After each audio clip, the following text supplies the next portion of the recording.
A ver si tenemos suerte ahora. Esteban, ¿estás en línea? Sí, ¿qué tal? Buen día, ¿cómo están? ¿Qué tal, Esteban? ¿Cómo te va? Estamos hablando con Esteban Domecq, economista de Invec Consulting. Bueno, finalmente hay algunos que están diciendo que la motosierra va a llegar al Estado a través de este DNU, que parece ser sería bastante rígido en cuanto a limitar muchísimas de las funciones que hasta ahora tiene el Estado. Son como 600 páginas. No sé cómo imaginás que esto pueda impactar en la economía y en la observación del mercado. Bueno, habrá que ver el detalle.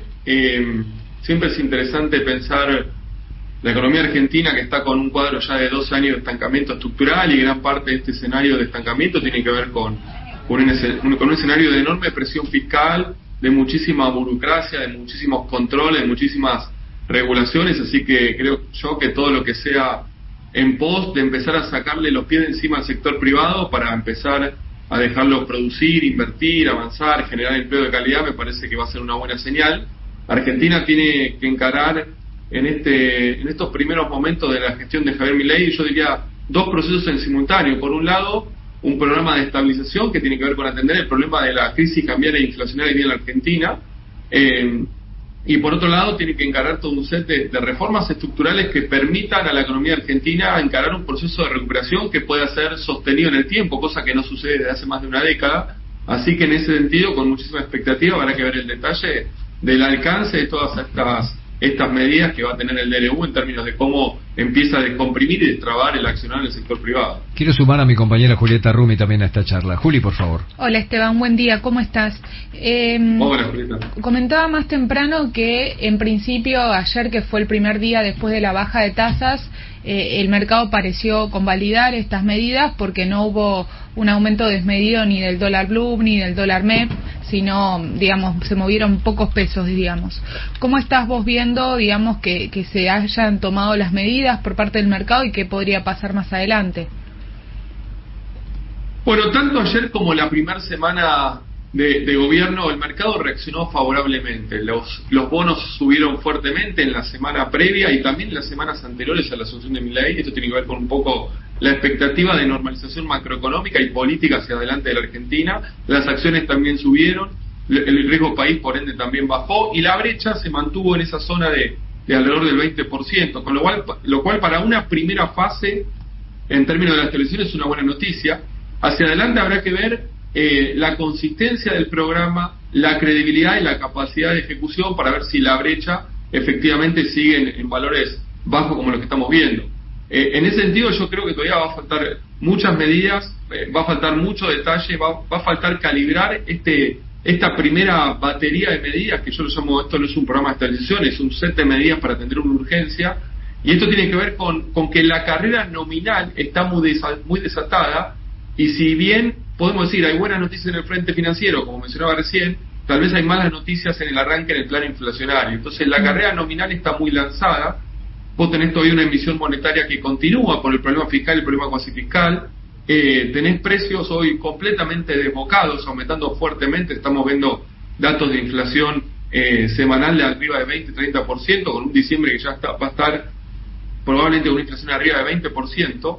Con la baja de tasa de interés, si la expectativa inflacionaria no baja, esto va a tensionar la brecha, con lo cual tal vez esos tipos de cambios tranquilos, el MEP, el contado con liqui, el blue, etcétera, no van a sostenerse en el tiempo. Y ahí de vuelta la calibración fina de este set de medidas en términos de cuán consistentes son, pero sobre todo cuánta credibilidad siguen generando con el correr de los días, va a ser clave para anclar las expectativas y que los pesos, que hoy tienen una tasa de plazo fijo que quedó en la zona del 9% aproximadamente, con inflación que viene mucho más arriba, no se empiecen a ir a los dólares financieros. Yo creo que ahí va a estar el talón de Aquiles en los próximos días barra semanas, y el objetivo tiene que ser claramente para el equipo económico mantener la brecha en un nivel muy bajo para que esto sea exitoso.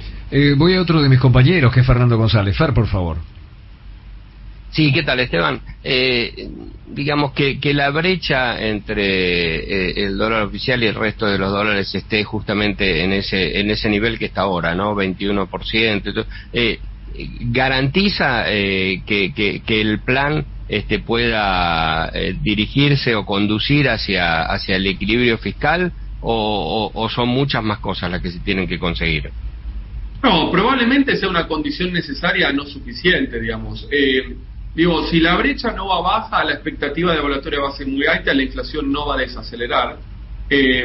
Y tengamos en cuenta que la economía hoy sigue muy desbordada de pesos, y la brecha alta, en definitiva, va a ser la contracara de muchos de esos pesos que se están yendo. Es lo que se llama en economía una caída de la demanda de dinero.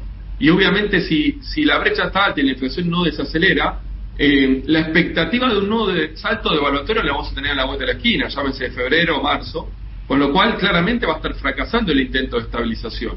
Ahora, avanzar en el frente fiscal es fundamental porque tiene que ver con apagar el principal motor de emisión monetaria. En realidad hoy la economía tiene dos principales motores, que es el déficit fiscal y el déficit cuasi fiscal. En ese sentido, el ancla fiscal hay que tenerlo como un ancla real, no nominal. O sea, no es efectiva para desacelerar la inflación en el corto plazo. Por eso es muy importante que la brecha, con este PRO del 2%, vaya bajito, porque eso le puede dar alguna posibilidad al programa.